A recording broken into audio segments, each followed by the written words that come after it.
So, like Chris mentioned, my research project was on public land. And so my project is a little bit different than Emily and Wisdom in the fact that I have a very narrow question that I try to answer with my project. And it kind of just gets at a little more deeper and foundational questions, which I'll go over at the end. But it was very like narrow question I approached that I compared to Emily and Wisdom.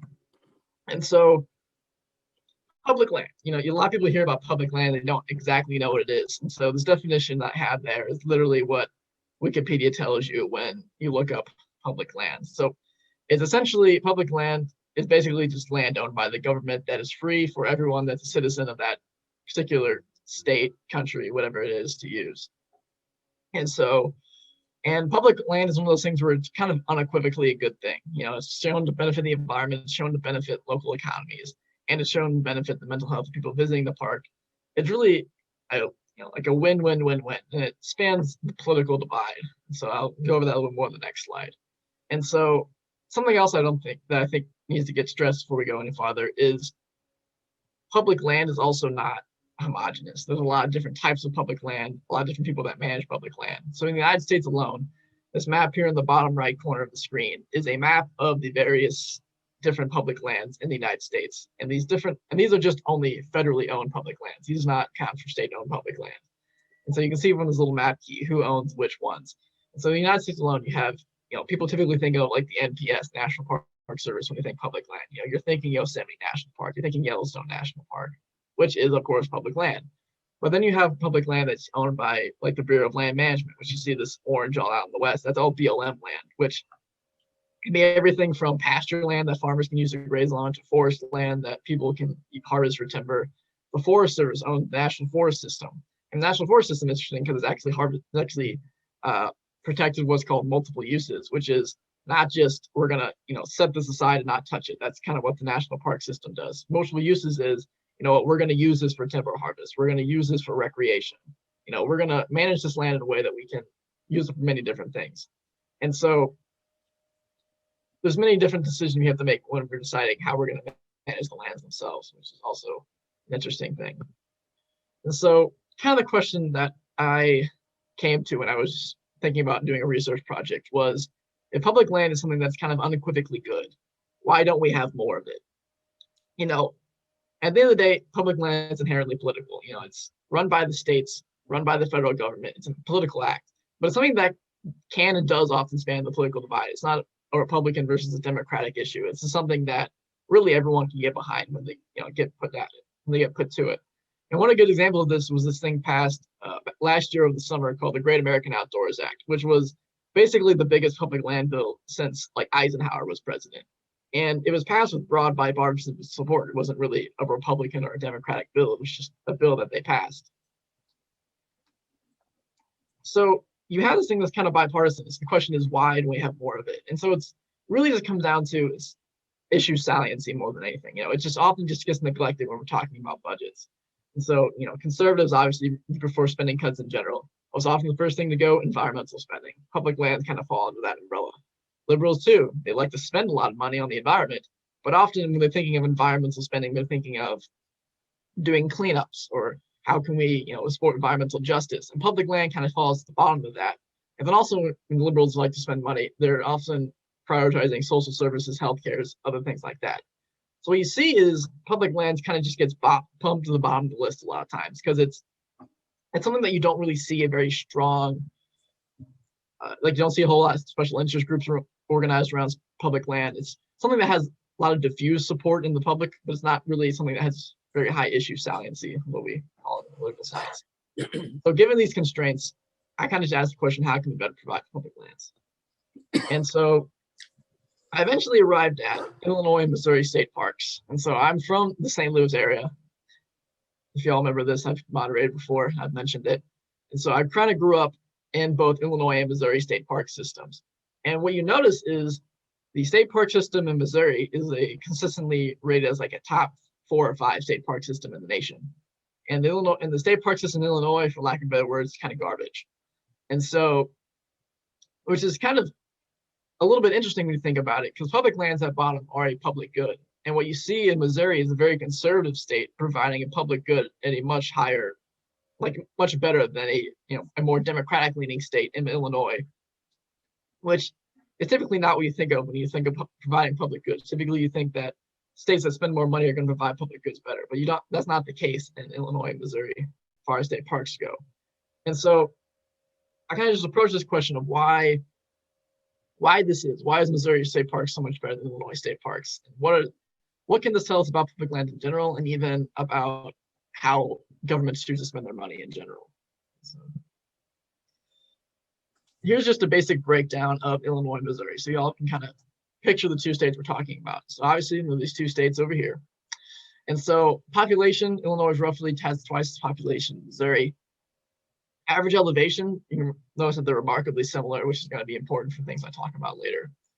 And they're roughly the same size as well. And another key thing to notice here is that there is a much heavier, of course, Democratic tilt in Illinois compared to Missouri. 48% registered Democrats in Illinois, 39% of the population registers as Republicans in Missouri, which is pretty high comparatively for both. And so that's just a break. So the first thing I kind of looked at when I was looking at these two state park systems is look at their history. How did they start? Where did they come from? Where did they go? Where did you come from, Cotton Eye Joe? Anyway, and so both state park systems were created around the turn of the century, the turn of the 20th century, and they both had a period of real growth and real creation of infrastructure around the Great Depression during the 1930s. The CCC, of course, was really active in both Illinois and Missouri, building a lot of these public park systems. And another thing you see in common between both parks is they had financial problems somewhere going into the early 2000s or in the late 20th century. The difference is Missouri's financial problems with their parks kind of arose during the 1980s during the oil crisis, the OPEC oil crisis, and kind of the stagflation in the 1980s. And so what happened was, out of this, Missouri passed this thing called the Park Soil and Water Sales Tax, which is a 0.1 of 1% sales tax on all Missouri goods that then goes to state park funding in the state. State legislator can't touch it, earmarked specifically for state parks in the state. Illinois, on the other hand, experienced fiscal problems around the early 2000s, around the dot-com bust, and then the Great Recession really drove Illinois state parks into kind of a state of disarray. And there really has not been any major legislative action taken since then, since the 2010s, to address the problems in Illinois state parks. And as a result, they have a $1 billion backlog on repairs. So there's $1 billion worth of repairs in Illinois state parks that just aren't getting done because they don't have the money to do them. And so I then kind of moved on to a study of how each of their states are spending their money in general. So something to notice here is Illinois' budget is more than twice that of Missouri. And even their budget per capita is significantly higher than that of Missouri's people. And they have similar emphasis on their funding primary education. Both states right now are having a major push to fund primary education. However, Illinois is facing a problem of they have one of the biggest debt crises in the nation right now. A lot of this has to do with just irresponsible spending back in the early 2000s, late 90s.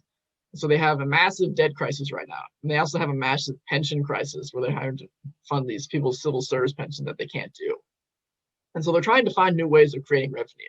Meanwhile, Missouri, like I mentioned, is a very conservative state. They're very much focused on how can they cut their budget right now? How can they maintain fiscal austerity? Just the other day, the Missouri Senate struck down an effort to expand Medicaid in the state just because they didn't want to pay for it. And so, having said that, you'll notice down here that the Department of Natural Resources budget, which is the department that houses the state park system in both states, is nearly twice that of Missouri, even though they have a significantly smaller budget. And that is really telling. That's just a matter of how are we prioritizing the money that we're spending on. But also, even though that the DNR budget is much higher in Missouri, it's important to notice that the budget of their portion of their budget that's dedicated to state parks is not significantly higher than that of Illinois. So there is something more than just spending money that's going on here. There is a degree of management that is taking place that is better in Missouri than Illinois. And so something else with the money that we're seeing is we're seeing Illinois spend their money in different places than we are in Missouri, as far as where they're spending their money on parks.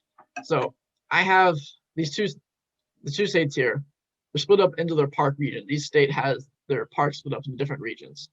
And so what we see is in Illinois, the highest spending per capita is in this region up here called the Northeast region. So this is, of course, by Chicago. So they're spending the majority of their money up here by Chicago.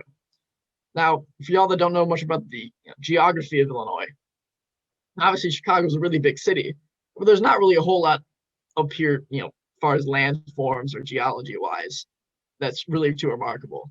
And so they're spending a lot of money on places that are not that geologically exceptional. Missouri, on the other hand, obviously the two big urban centers are St. Louis over here and Kansas City over here. But they spend the majority of their money on these two quadrants down here. So this is what's called the Southeast quadrant, and this over here is called the Ozark quadrant. And so down here is what's called the Ozark Foothills. And so these are some of the finest geographic and landforms you're going to find in this section of the country, in the Midwest of the country. And so, of course, you get those beautiful limestone caves, limestone cliffs created through the Ozarks and the water erosion you see there. And so they're spending the majority of their money on places that are really fantastic geologically, which we're seeing is benefiting the park system as a whole. It's kind of a rising tide rises all boats type situation, where if they're spending money on the places where people actually want to go to parks because they're impressive parks to go to, it's going to benefit the system as a whole. And so something else that I've really delved into with this project is, why are these states spending the money in the way that they're spending the money? Why is Missouri spending more money on this than Illinois is, even though Missouri spends money on everything else less than Illinois does? A lot of it just comes down to attitudes about conservation. And so when you ask a lot of people straight up, they will typically say that, yes, I support conservation, I support wildlife. But you're going to have hard pressed to find someone that says they don't like animals, okay? And so you can see this here, pretty much everyone in both states are saying, yes, natural resources is important to me when you ask them straight up. But when you delve a little bit more deeper into it, you start to see real differences. And so when you ask these people, do they believe that environmental regulations hurt the country, or do they believe they are worth it for the economy? The majority of people are still willing to say that they believe environmental regulations are worth the trouble they cause. However, it's a much higher percentage in Illinois than it is in Missouri, and we see that here. And so that would be counterintuitive to what our findings would be. But when you look into what we call wilderness participation use, which is people that are hunting, people that are fishing, people that are hiking, we see much higher rates of people that are hunting, fishing, and hiking in Missouri than we do in Illinois. And these people that are hunting, fishing, and hiking may or may not be doing that on public land or state parks. And so this is really important down here. So this over here is they participated in either hunting, fishing, or hiking. So something about 41% of the Missouri population has participated in hunting, fishing, or hiking in the past year, where only less than 30% of the Illinois population has, which is a really significant difference. And so while people in Illinois may like the environment in abstract when you ask them about it, very few of them have what you could call a personal stake in protecting the environment, providing for public lands. They like the idea in the abstract, but they don't actually intend on using this public land, which I think is telling for the difference you see between the two states. And so the conclusions you eventually get to are a lot of the problems that Illinois state parks had to come with their inability to respond to the funding crisis they experienced in the 2000s. Basically, both Illinois and Missouri had a funding crisis at some point. Missouri passed one of the most impressive conservation sales taxes in the country as a result of it, this parks, water, and soils tax, while Illinois basically just kind of put it on the back burner, just pretended it wasn't happening. And so you just see Missouri state parks are very much cleaner, they're very much nicer to go to because they're spending the money that it takes to improve the parks. Illinois is just kind of ignoring the problems that they have. And this problem is not getting any better for Illinois in the near future. They're only digging themselves farther into a hole fiscally. And so you also see differences in geographic spending patterns that have an effect on the quality of the park system as well. And you can't ignore the effect of wilderness participation rates and connectivity in Missouri and how that benefits the state park system compared to Illinois. So what do we do with this information? Well, you can, from this, you can kind of come up with some policy prescriptions about how you can improve park system management as a whole. So one really important thing that I found from my project is it's important to focus on natural landscapes when funding park management and not just where population centers are. So that was one key difference I saw. Also, Illinois and Missouri are kind of peculiar in the context of state parks in the United States and the fact that they both don't charge admission fees, which I know the state parks in Michigan do charge admission fees. And so I did economic analysis, and I figured that if you charge a $1 entrance fee to Illinois state parks, they'd increase their budget by 40%. So even a very nominal entrance fee like that would fix a lot of Illinois' budget problems overnight. And a lot of scholars do advise that state parks that are struggling with money to look to increase the profitability of their parks. So they can look to increase, sales of fishing licenses, fishing tags, look to increase sales of park merchandise, look to charge for using individual park equipment. Like if you have a boat ramp in the park, you can charge a boat ramping fee. Little things like that can really make a difference as far as funding parks as well. Also, something I thought was interesting reading literature was funding conservation programs in cities that are focused toward minority groups does have an effect on park satisfaction, park attendance-ship. And you really want to get people into the park to improve the parks. And so a lot of these people that are living in these cities, especially from minority groups, don't have the resources they need, number one, to go to parks. A lot of times they're far away, or the local city parks in their cities just aren't very good. Or they just don't really know much about parks. They don't even really know what to do there. So if you can fund these conservation programs in these cities, teach these kids, hey, going to parks is fun. It's kind of a cool thing to do. It can have a big difference. So, and I promise not to talk about why this is important, because this might just seem like a very local issue. And so something to keep in mind is when we're talking about funding public lands is no different than funding any other public good. So I know y'all in the state of Michigan have real problems with roads right now. Funding roads is no different than funding public lands at a fundamental level.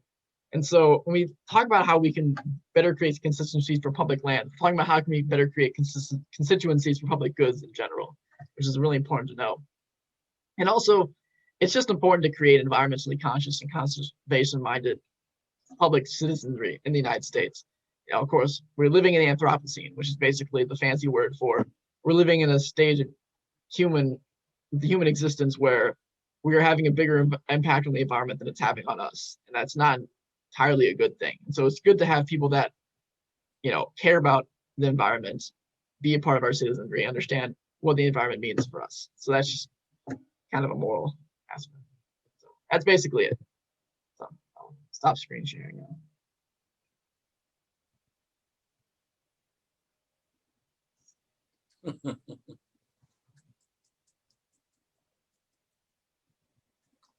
Chris, I think you're muted if you're trying to talk.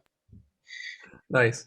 Thank you, Tyler. So we are going to move into our Q&A session. We'll do that for about 10-15 minutes, see how long it goes on. So if you want to ask a question, you can raise your hand, or if you're not comfortable asking a question, you can put it into the chat box and I can read it aloud.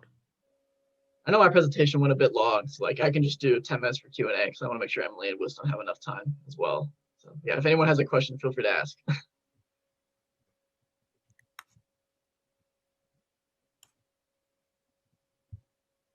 Hey, Tyler, it's Mike Morrow. In economics, anytime you add fees and taxes and things like that, it negatively affects supply and demand.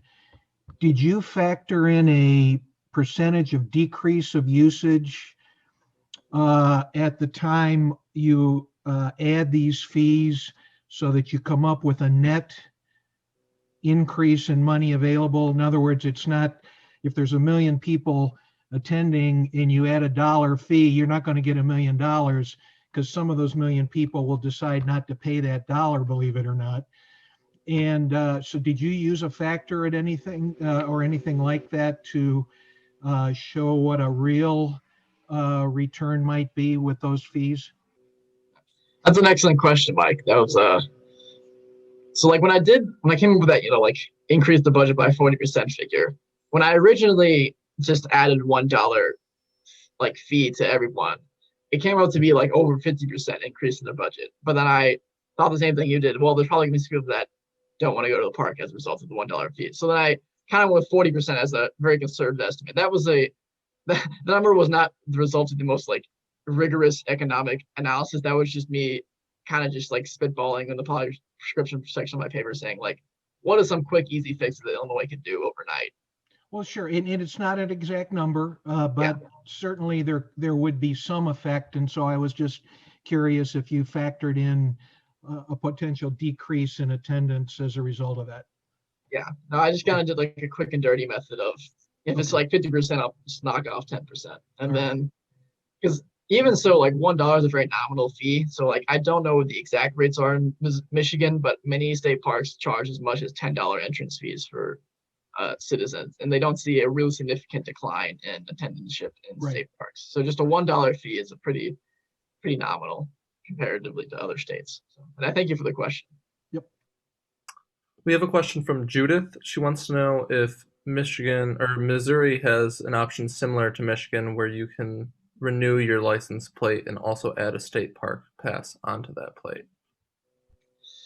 Yeah, so like Michigan does that because they do charge entrance fees to state parks. And so like that's basically gonna act as your like park passport is what they call it. So Missouri and Illinois is free entrance fees, so they don't charge you no matter what kind of license plate you have. So they don't have that option where you can add that onto your license plate as a result. Does that make sense? Sorry. Tyler, I thought that you had done some hands-on research as part of this project, and you visited some state parks. Can you tell us a little bit about that? Yeah, when I started this project, I kind of had a bigger idea for it than I realized I could probably take on. So then I had a whole thing where I was going to go to every park in the state of Illinois, Missouri over the summer and like rate different metrics in the park and then like interview people in the park. I filled out a whole like IRB application for it. It was a big grand plan. And I quickly realized that driving 4 or 5 hours across the states of Illinois, Missouri every day to do this was just not a practical goal. And so I did a little bit of it. I ended up going to about 15 parks in each state and kind of just rating various pieces of infrastructure there. Whether my kind of one common one I did was bathrooms. And so I have like a very like vigorous bathroom rating system in my mind. If people want me to come and grade your bathrooms, I'm willing to do it. But and so I just kind of go around and just grade their infrastructure from state park to state park and kind of just notice where I tried to go to the state parks that I know that were getting funded really highly in each state and kind of just take notes of those and what that meant that, you know, Park XYZ in Missouri is getting funded really well compared to Park XYZ in Illinois. So it was really just more, it ended up not being a very like rigorous scientific part of my paper. It was kind of something for my own edification, also an excuse to get out of my house for the summer. Thank you, Emily. We have a question from Joel and Kathy, and they are wondering if Missouri and or Illinois make their parks accessible to people with disabilities. Yeah, no, I mean, that's something that's really important that a lot of park systems try to focus on, and some do it better than others, honestly. That wasn't something that I focused extensively on in my project. It's something I was do like a follow-up. It's something that'd be a good question for me to ask as well. I know, so like a lot of park systems in Missouri, I know specifically ones that focus on to generate a lot of their revenue from fish sales, not fish license sales and fish tag sales. They do a really good job making sure that they have wheelchair accessible fishing docks for people to fish from.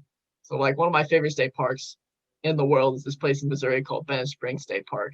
And they have multiple different wheelchair accessible, ramps.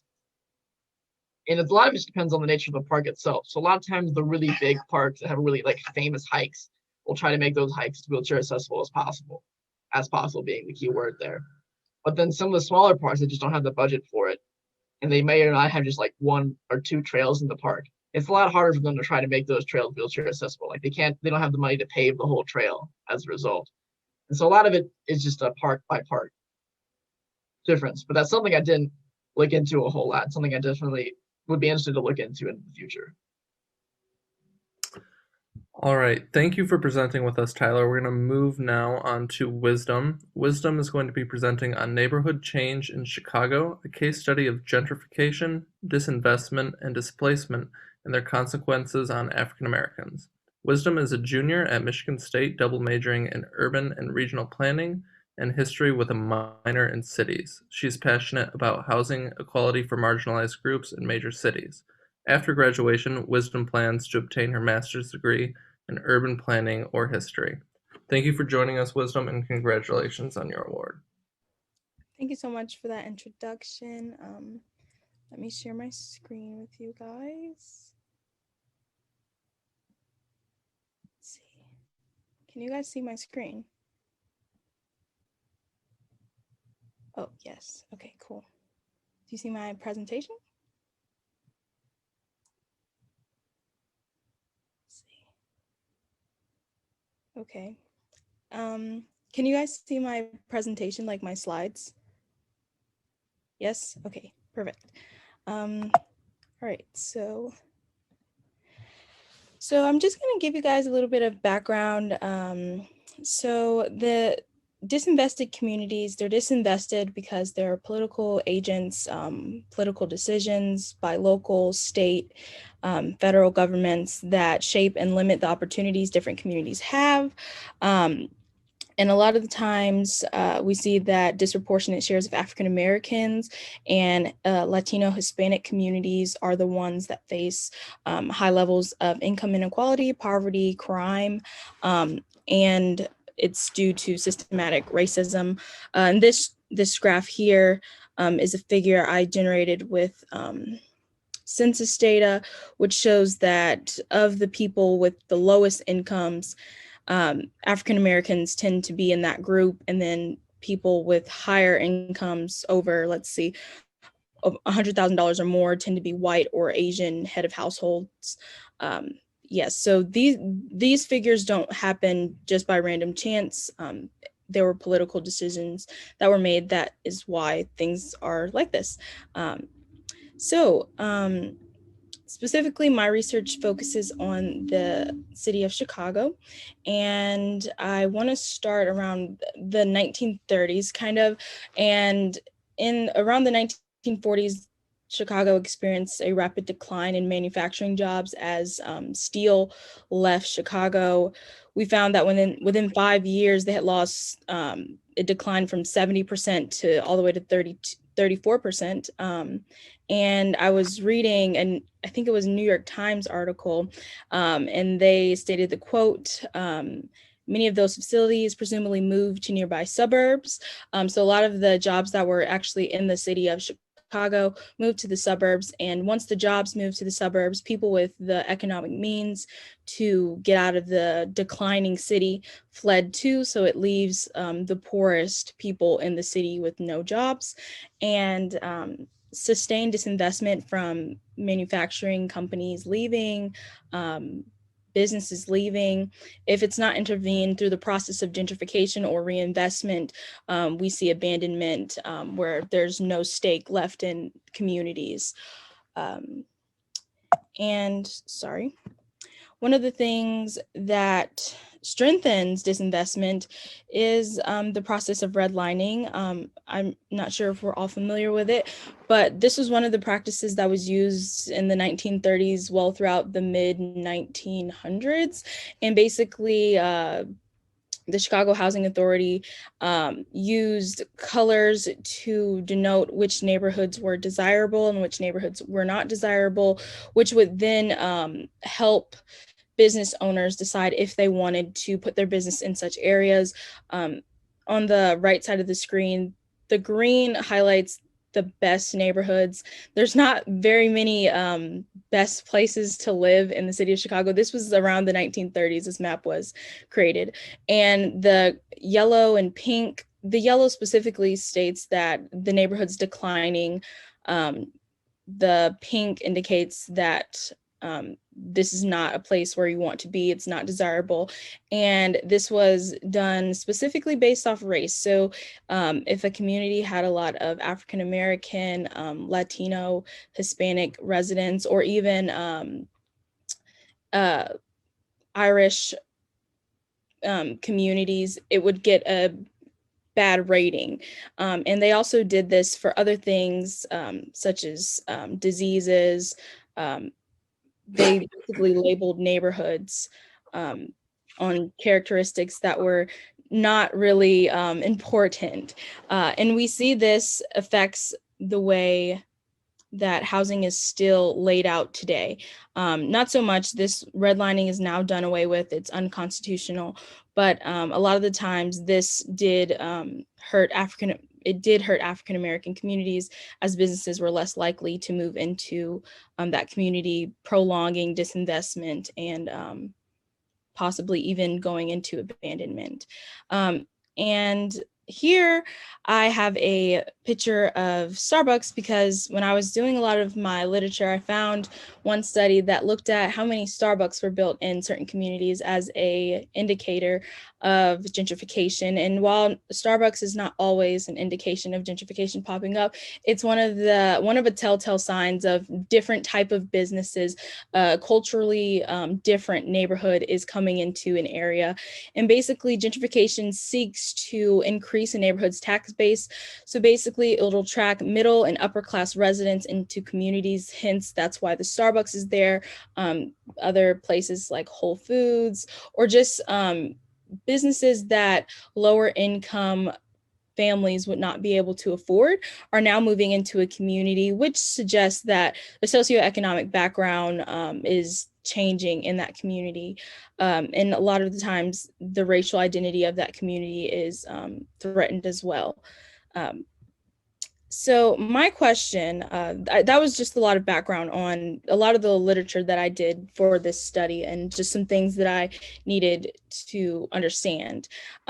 So my question looks at, is it possible that gentrification and disinvestment are occurring right next to each other at the same time in Chicago, in predominantly African-American neighborhoods? And if it is possible, what are the consequences for those surrounding communities? And this study was actually really hard to do because gentrification is measured in so many different ways across different literature. And it's studied in different ways, and someone doing the exact same study with different measurements will get totally different answers. So this was very difficult. But for my study, I used MSU Social Explorer. It's a tool and geographic information systems to produce a variety of maps through the period of 2000, 2010, 2017, and 2018. And I used some key variables here: vacancy rate, the unemployment rate, educational attainment, and median housing value. Vacancy rate kind of gives me an indicator of displacement, people moving out, houses not having people in them anymore. Unemployment rate, which suggests that the communities there's not income coming in from people working. And then educational attainment, we see that when people with bachelor's degrees, master's degrees, doctoral, professional degrees are moving into communities, you see that there's a higher median household income associated with that change. So I did track that as well. And one of the other things I looked at, which is probably one of the more important things, is the median housing value. So basically I used Chicago's median average, and I then decided if every single census tract that I studied in the city of Chicago was less than 60% of that, I would classify it as being disinvested. And then if it was more than 60% of that, then I would classify as not being gentrified. And I did the same thing for 2018. And I continue here. This is a little bit more detailed. So for gentrification, I looked at median household incomes, educational attainment, I mentioned that. Disinvestment, I also looked at median household income that was less than the median by significant amount, and vacancies, stating that people were leaving. And I only measured a tract that was gentrified. A tract had to gentrify only if in 2000 and 2010, that tract was disinvested. I hope this makes sense, but I think an image will better clear some of this up. So this is like a snapshot of my map, and all of these yellow census tracts that you see, I probably should have chosen a different color now that I'm looking at this, but all of these yellow census tracts are less than half of the median income in Chicago. So they're less than this 27,000 number.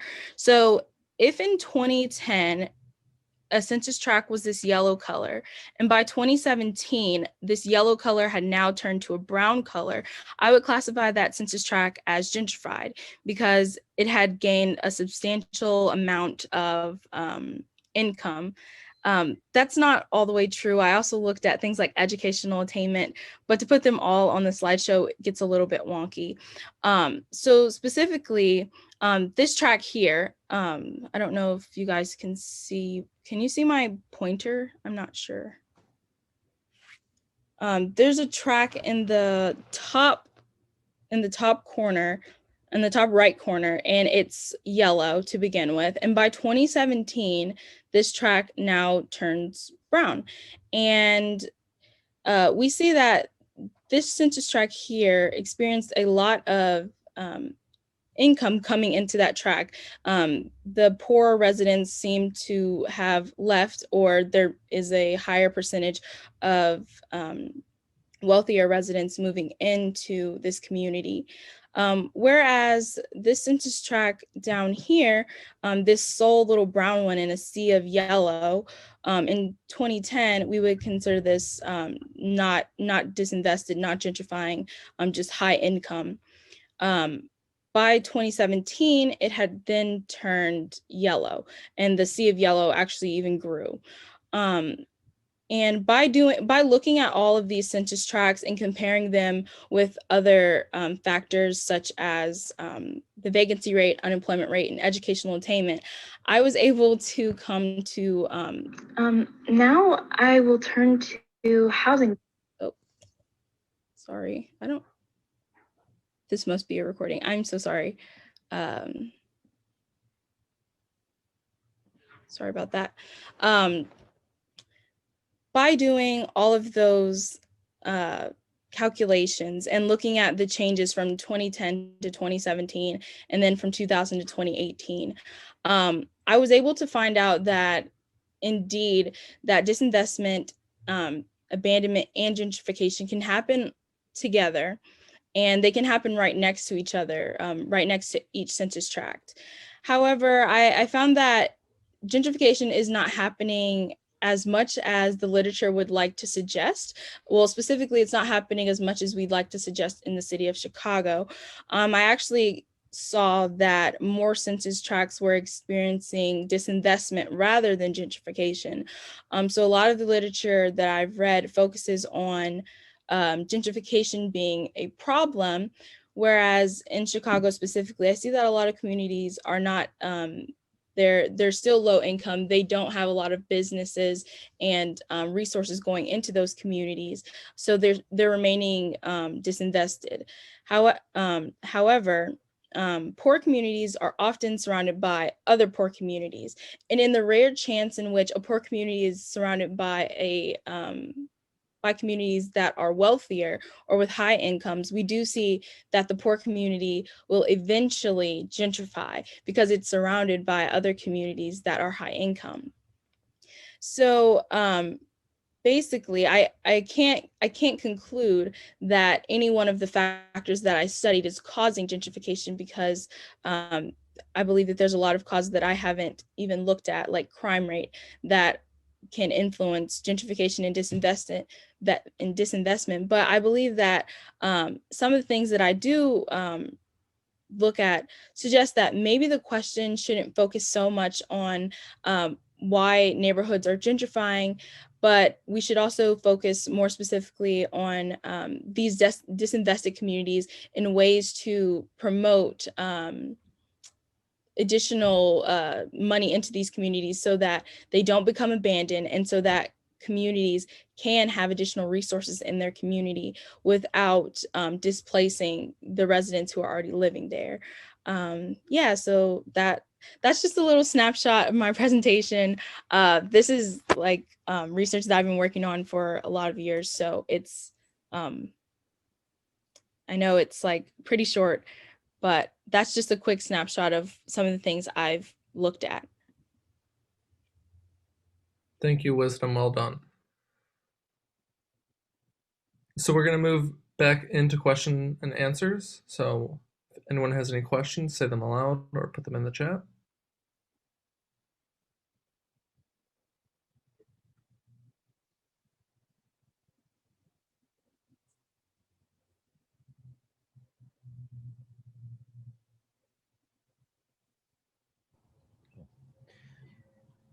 Wisdom, if I can jump in, is there were you able to look at the relationship between gentrification and harm done to communities that have been living there? Is there a point to which it's beneficial, and then because of the increased funding and resources, and then at some point it flips? Yes, actually, I haven't actually studied that specifically, but there is a point to which gentrification is good. And a lot of the literature suggests that gentrification is good up until the point in which a significant portion of the original inhabitants of communities have now been displaced from that community. And a lot of the things that scholars have suggested to combat this is to introduce rent controls, introduce different policies which would allow lower income families to remain in their neighborhood. So the point in which a lot of scholars have pointed to answer your question, in which too much is enough, is when a significant portion, which is still in a lot of literature, they define it 40%, sometimes some people say 50%, some people say 30%. That really changes on everyone's method. But the point in which a significant portion of the original inhabitants have now been displaced and cannot no longer live there because there's not enough controls to keep them there, would be the point where gentrification has gone too far. And we see that a lot of states do not actually have these rent controls and things to keep low income persons in their communities. So in a lot of states, similar to Chicago, who does not have rent controls, we see that a lot of low income communities that are experiencing gentrification are forced to move to similarly poor, disinvested communities, because there's nothing to prevent developers from building these high expensive houses that they can't afford. So yes, good question.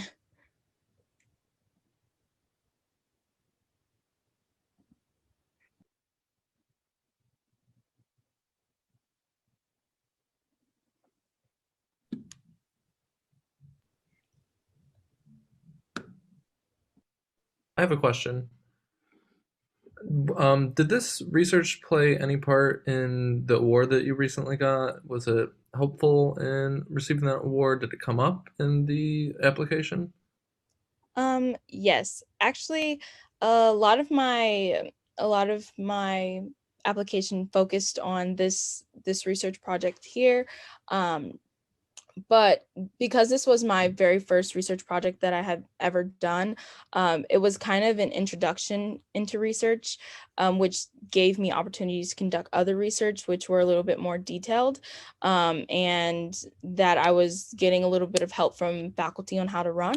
But this research, I would say, was like the very first stepping stone that I needed to help me get into other projects, which expanded some of the methods that I was able to use in other projects. So yes, this research was like very important for that scholarship. And I feel like it was, it really solidified my interest in working with housing equity and things like that. Tyler, you have a question. Because you can just go ahead and skip my question. Dr. Waller's question basically was the same as mine. So. Okay. This is from Joel and Kathy. They want to know if the city of Chicago and or state of Illinois is looking into the problem of disinvestment. Yeah, a few years ago, there was actually there was a large community push for the city of Chicago, the mayor of Chicago, to stop a lot of this gentrification that was going on. Communities were actually seeing it specifically around there was like a college town. I'm blanking on the college, but the college was surrounded by a really poor community that was very crime filled. And the city's solution to that, gentrify it, bring in more expensive housing and things like that. But of course, that changed the neighborhood. So I do believe that the city of Chicago is looking into ways to stop disinvestment from occurring. But until we get some like policy that will put some rent caps and things like that on communities and give incentives to developers to build in disinvested communities, I don't believe that we're going to see a large change, but that's just speculation. But I do know that incentives to developers do help with moving into disinvested communities because they are taking a large risk.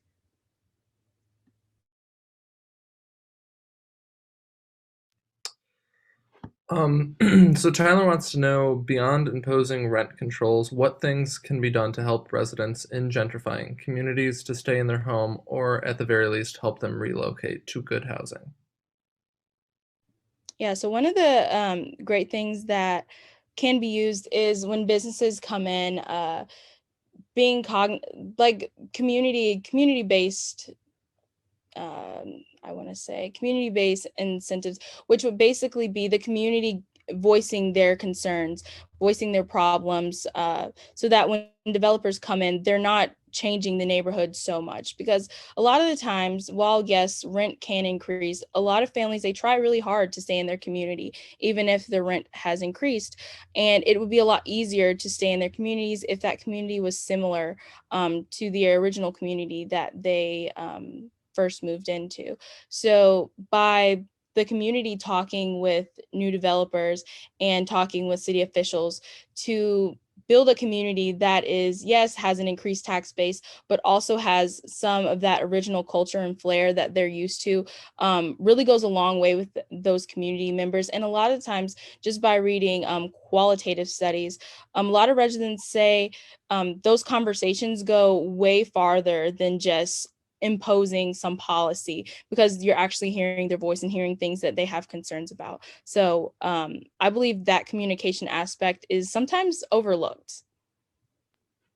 All right, thank you, Wisdom, for coming to share your research with us. We're going to move on now to Emily. Emily is a senior from St. Louis, Missouri, and will be graduating this May with a degree in psychology and minors in both public health and Spanish. She will then be enrolling into a gap year, after which she plans to pursue a master's degree in social work. Welcome, Emily.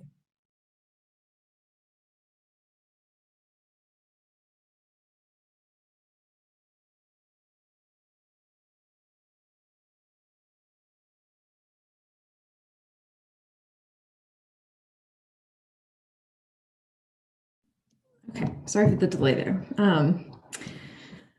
Thank you, everyone. I apologize. My topic is a little heavier than some things we normally talk about in Town and Gown, but something I'm really passionate about, and it has a lot of implications here for MSU. So in 2018, I conducted a study where I compared the sexual misconduct prevention efforts at 9 different schools within the American Association of Universities. And so what I did was I first did a literature review of the best recommended practices for preventing sexual misconduct, specifically on college campuses. And that from that interview, information, I designed a questionnaire that I then used to interview an employee of each of these 9 universities. And then I summarized the data and compared the results. So first, what is the AAU? Oops. Okay. The AAU, American Association of Universities, is a collection of four-year institutions in the United States, both public and private. And all of these universities have a very big research focus. So MSU is in the AAU, which is why I chose it. And, you know, given that I was doing research, I wanted to also choose schools that valued research and policy change and things like that. And the 9 universities that I chose were all, I selected them to all be as similar as possible to MSU. So they're all public. They're all pretty similar in size, give or take plus or minus 10,000 students compared to MSU's own undergraduate population. And then some also happen to be land-grant institutions like MSU, and some of them happen to be in the Big Ten. So before we get any further though, I'm throwing around this term sexual misconduct. What is that? Because most of us have heard of sexual assault, sexual harassment, and sexual misconduct is just an umbrella term that is used to used to encompass both of those things, both sexual assault and sexual harassment. So now, sexual misconduct is a big problem on college campuses. It's a big problem at every population level across our country, but specifically in college. And so here is some data on the prevalence of sexual assault specifically. So on this left side here, this is national data. This actually comes from a survey put out by the AAU. It sends out this survey about prevalence rates to all of its member institutions. And so across the United States, approximately 20% of women and 5% of men have experienced sexual assaults at some point during their college career. And then if we look at MSU itself, we do our own survey that comes out periodically, and our data shows higher numbers. At MSU, 39% of women and about 12% of men have experienced some form of sexual assault during their college career. The most likely reasons why the MSU data is higher is because we can cater the questions and the format and different things like that to our institution, and we can get better, more specific data. And also because MSU has done a lot of work in the past couple of years on making the environment at state more welcoming and conducive to reporting, so that students feel like they can share what's happened to them. And this data is coming from a 2018 survey for both the AAU and MSU. And so then we can also look at prevalence data for sexual harassment. Sexual harassment just all across the board is a more commonly experienced thing. So nationally at universities across the country, about 59% of women and 36% of men have experienced some form of sexual harassment during their college career. And then 65% of MSU women and 42% of MSU men. So from those past two slides, we can see that this is a really big problem. Those statistics translate to meaning 1 in every 5 women and 1 in 20 men at college across the country experience sexual assault at some time during their 4 to 5 years in college. And then sexual harassment, way more common, about 1 in 2 women and 1 in 3 men experience that. And on top of that, the overwhelming majority of survivors of sexual misconduct know the person who harmed them. So these problems are very prevalent. They're in our backyard, and they have been for a long time. And this bottom statistic down here tells us that this is much closer to us than we think. You know, there's a very small amount of abusers and perpetrators who are causing a large amount of harm, but very often they are just everyday people. They're not, you know, these strangers just lurking in the bushes in a trench coat, waiting to jump out and hurt someone. So they're a problem that is right in front of us, and we need to be doing more about it.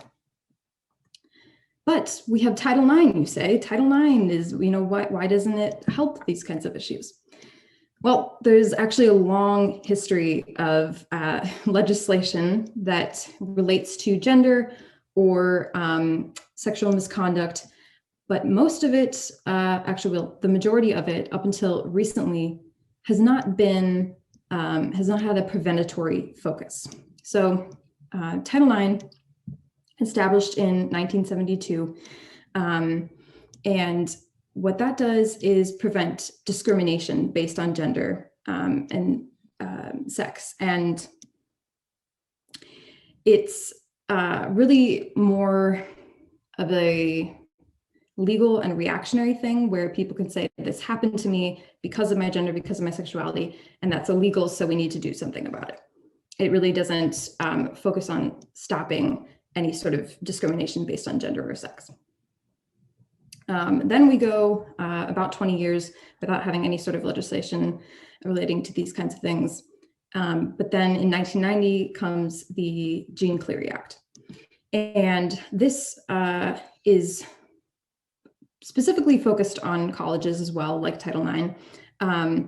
But it's focused on crime of like lots of different crimes that can happen on college campuses. And basically what it's doing is trying to make colleges safer from a variety of violent crimes, and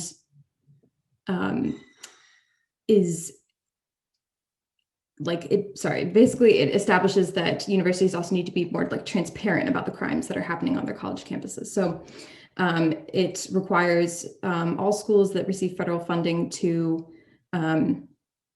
have annual crime reports and release the statistics on the types of crimes and the numbers of them that are happening on their campuses. They need to have certain emergency procedures in place, et cetera. So it's focused on crime broadly, not necessarily just sexual misconduct. And then a few years later is the Violence Against Women Act, which this was a great act, but not specifically focused on colleges. It's just a national law that created legal definitions for sexual harassment, sexual assault, et cetera, and it made it easier to prosecute those kinds of things. And then in 2001, there were some revisions to sexual harassment as it pertains to Title IX. So some revisions to things that schools have to do relating to sexual harassment and how they can define it and such. And then in 2011, something interesting happened. This is actually not legislation, but the presidential administration at the time had a task force that was focused on sexual violence on college campuses. And they put out this letter to all federally funded universities in the country and said, sexual misconduct is at epidemic proportions on college campuses. And here's what we know. Here are best practices for preventing sexual misconduct. So you should try to be doing these things. But that's it. You should try to be doing these things. It was not legislation. It did not mandate universities to do anything. It provided resources. It provided suggestions, but it wasn't a piece of law. So then finally in 2013 came the Campus Sexual Violence Elimination Act. And this was the first piece of legislation that established that universities need to have some kind of primary prevention training and education for their students on gender-based violence as a whole.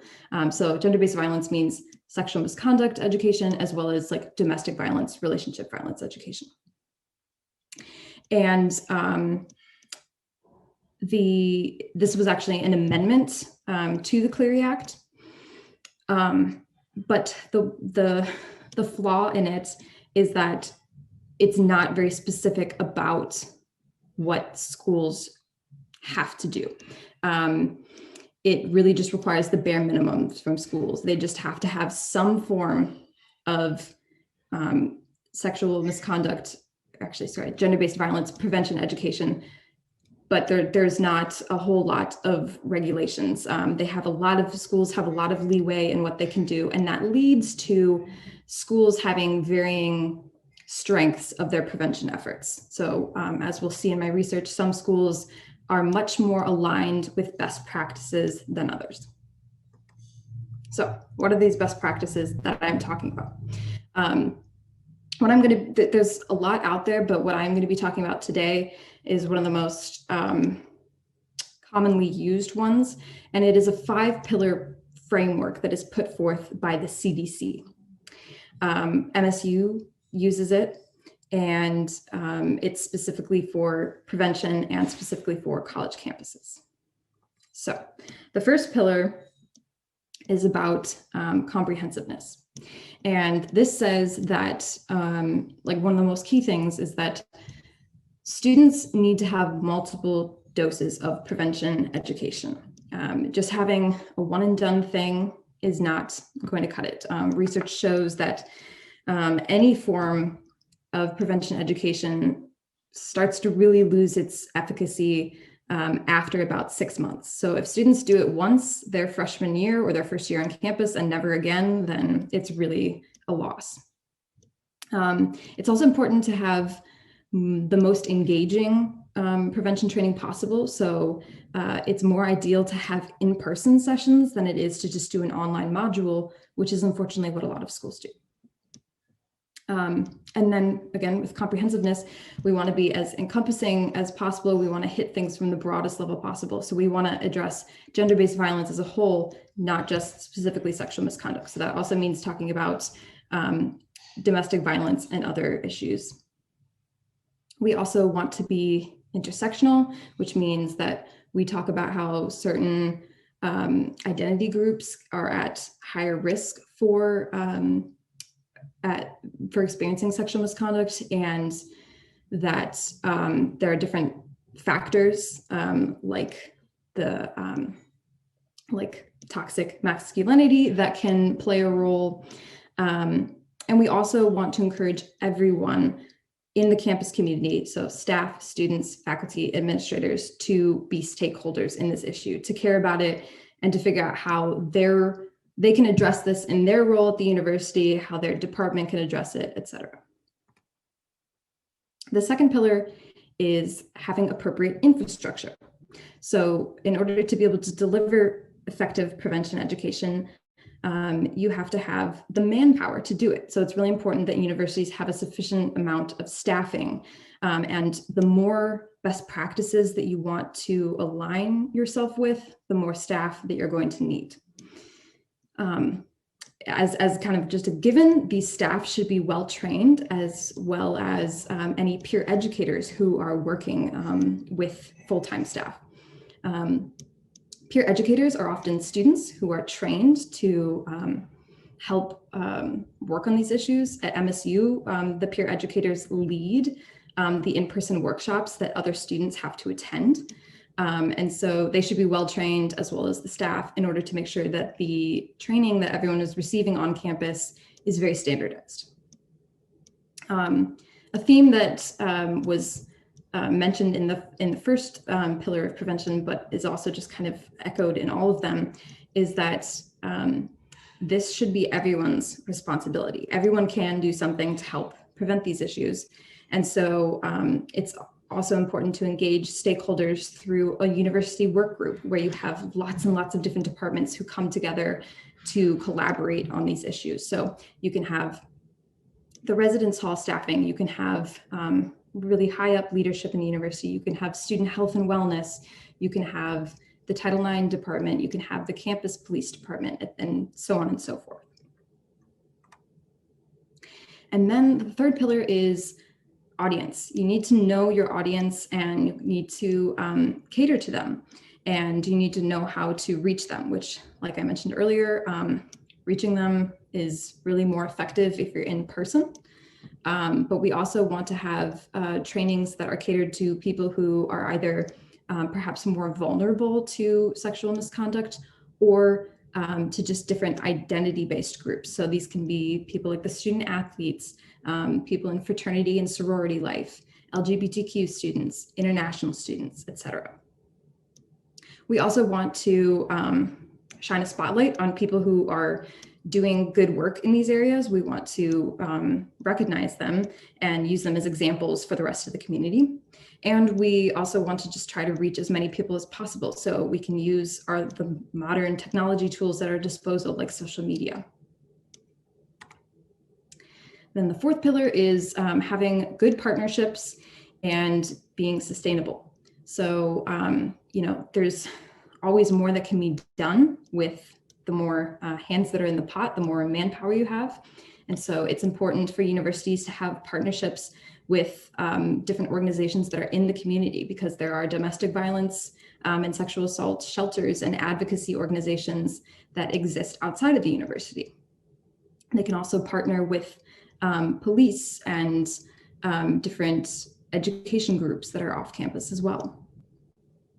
And then with sustainability, we need to make sure that we have full-time permanent staff.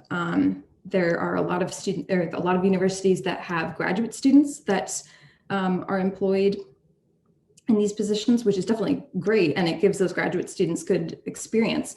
But then there's rollover once those students graduate. So it's important to have a sufficient number of full-time staff as well, and to have funding to pay those staff and funding to pay for the different initiatives that the university is trying to do. A lot of universities rely on grant funding to do their outreach. And the problem with that is that grants eventually come to an end, and no program can be that efficacious if it eventually stops.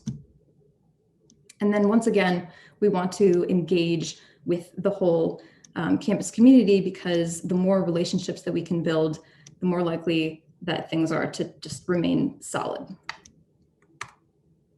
And then finally, the last pillar is evaluation. There's no point in having a program if we don't know that it's actually working. So it's important to reflect back on programs and to see if they're actually creating reductions in perpetration, or if the campus climate at a minimum is changing to become more supportive of survivors and making survivors feel more comfortable about coming forward and reporting. And so we also can use, universities are a wealth of research. And so we can rely on our own internal faculty and staff to help bridge research with practice. So those are the key best practices that I used to design the questionnaire that I used to interview representatives of those 9 universities. And here are the results of this survey. I'm just including a sample of the questions I asked, because there was over a dozen questions that I asked each university. But these were some that had the most interesting results and are just easiest to present in this kind of format. So one of the first questions that I asked all the universities was, do you have a climate survey that asks your students and staff and faculty about sexual misconduct, like whether they've experienced it, whether they know people who have experienced it? And the reason why climate surveys are important is because they help universities get an estimate of the prevalence of these issues on their campus, and they can help get people's attitudes towards sexual misconduct, what they think of, how confident they are in the university to investigate and to prevent and to deal with sexual misconduct. They can get an idea of what kinds of people in their campus community that are experiencing sexual misconduct. And so fortunately, all of the universities have some form of these kinds of questions. Some are better than others. There's some universities that have a specific survey that's just completely about this. There's other universities that have just a general kind of like student health and wellness survey that asks a few questions about sexual misconduct. But at least they're all asking about it in some shape or form. And then I asked universities if they have some kind peer education team. Peer education is really important because it gives students a stake in helping to reduce these issues on their campus. They can be excellent resources for universities because there's usually no way that universities can employ enough full-time staff to be able to deliver in-person workshops, which I mentioned are very important. So it's good for universities to be able to rely on students to do this. And this is a model that a fair amount of universities use. Almost all of them, 8 out of the 9 use some form of peer education. And again, it varies from university to university. So MSU and a couple other of the universities have a very full-fledged peer education team where the students are paid, they're not volunteers, and they go through a rigorous training to become qualified to lead workshops to their fellow students. And these workshops are like specially set aside for sexual misconduct and bystander intervention. Some of the universities have peer education, but they're just doing like a brief presentation by students for students at like the new student orientation. So it's just a brief, maybe like 20-minute kind of thing. Some of the universities do like a theater production where they are like acting out different things. So it's not quite comparable to something like leading an actual workshop. But at least these universities, 8 out of the 9, are giving their students some ability to have an opportunity to take a hands-on role in preventing sexual misconduct at their own universities. And then I asked universities if they have some kind of work group, a coalition, a task force that is dedicated towards sexual misconduct, either prevention or addressing sexual misconduct on campus. And 7 out of the 9 universities have this. So really wish it was all of them, because how can you address sexual misconduct on your campus if you're not really talking about it at a university level and you're not getting together everyone who can be involved in these kinds of issues? And then I asked that question of, do you have an in-person workshop for students?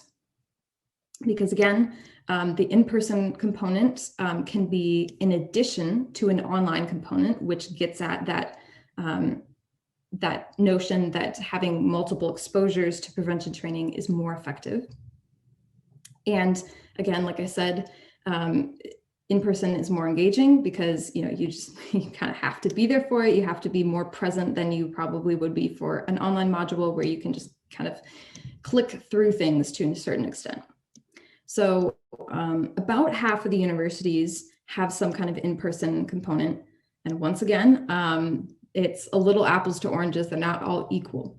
Some of the universities have these like dedicated workshops, and others have kind of components that are built into larger things like student orientation, or some of these schools are also, they have an in-person workshop, but it's not mandatory for the students.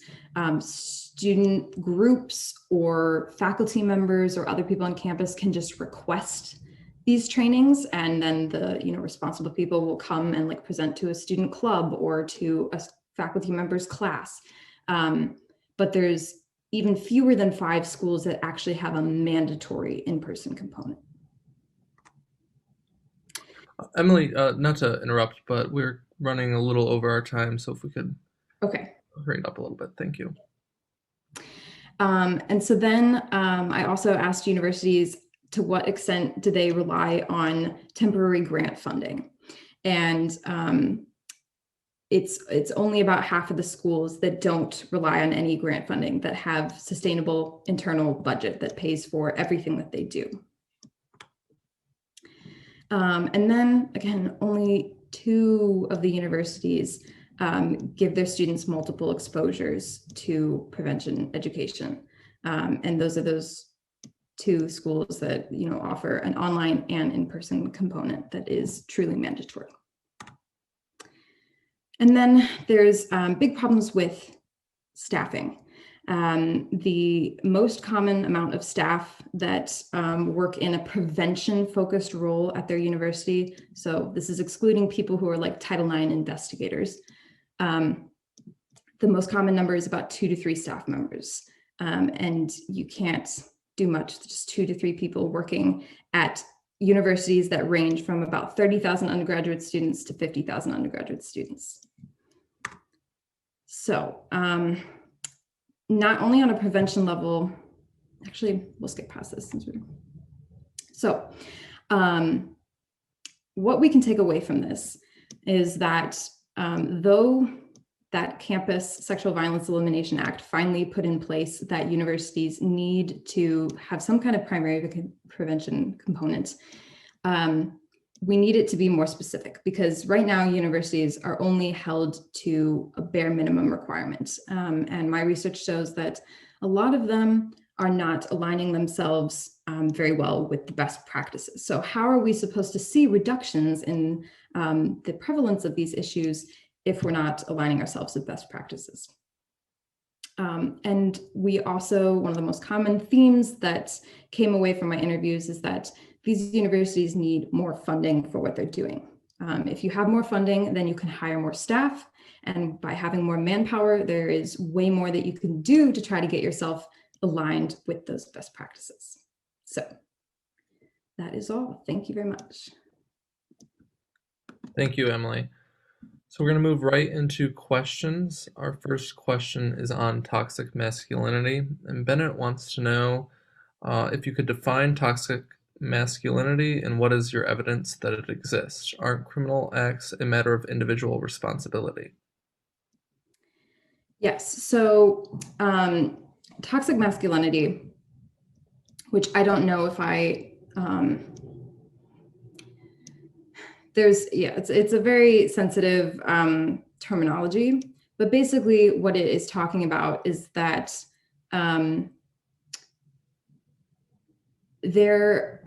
when we talk about gender norms, or like what we define as male and female, what we expect of males and females in our society, there tend to be a lot of restrictions on men, like how they can express themselves, and how they are like viewed in society. And this goes in to some extent hand in hand with patriarchy and power that men can hold in our society, but also that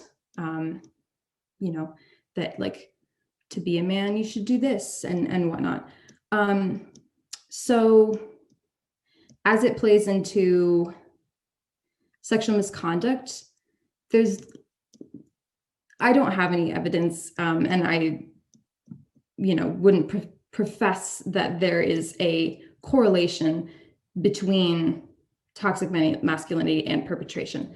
It's just that certainly though the patriarchy and gender norms can play into our ideas about sexual misconduct. There's a term called victim blaming, where we tell people who experience some form of sexual misconduct that they should have done XYZ to prevent it. Yeah, so that's my definition of toxic masculinity. Thank you. The next question deals with imbalance of power. It comes from Judith. Do you have any information on the proportion of misconduct being perpetrated by faculty against students, or more senior versus less senior faculty? While assault is apparent and horrific, I also mean the pressure of power, which may be insidious and constant. Yes, so I don't have data about faculty against students, but I do know a little bit about more, let's see. Yeah, because my research and also my roles as a peer educator have focused more on student-to-student stuff. So I do know that younger students, and especially in their first year, are more vulnerable to experiencing sexual misconduct. And that's mainly because, as a first-year student, you're trying to get the lay of the land, and your university isn't really your home turf yet. So you're just more vulnerable to different situations in which you could experience sexual misconduct. And also, people have, in their first year, certain ideas about like what the college experience is supposed to be like, which can cause them to engage in situations where they aren't, they don't have someone's consent, but also just younger students are more vulnerable then. And sexual misconduct is always the conscious choice of somebody to harm another person. So those people who want to do harm know that younger students are going to be vulnerable. So yeah, unfortunately, I don't have any data about faculty against students. I can say though that student to student sexual misconduct is much more common at universities than faculty to student sexual misconduct. Thank you. And then this is going to be our last question. It comes from Joel and Kathy. They want to know if MSU is more successful with 8 permanent staff than the other 8 universities. And do you know if alcohol and or drugs play a role in sexual misconduct? Okay, so the first part of that question, MSU, out of all the universities that I look at, has the most robust programming that is most aligned with best practices. And that does have a lot to do with the fact that they have a lot of staff, because all of their staff can do different things. So for example, we just hired a new staff member in August who specifically focuses on all the peer educators, because we have a huge team of peer educators. There's over 100 students at MSU that are peer educators. It used to be that we had 2 different people who did that as part of their other job. So now we have a designated person for that. We also have 2 people that work specifically with athletes and Greek life. So they're doing a whole programming set of things just for those groups. And yeah, so staffing definitely has a lot to do with it. Alcohol or drugs and sexual misconduct. Alcohol and drugs never cause sexual misconduct, in the sense that if you're drinking alone in your house and no one else is around, there's no way that you will be, assaulted in any sort of way, because there's no one around to do it. It's always the conscious choice of someone else to harm another person. So alcohol can help facilitate sexual misconduct, in that someone can take advantage of another person who's under the influence of alcohol and drugs, but it doesn't cause it.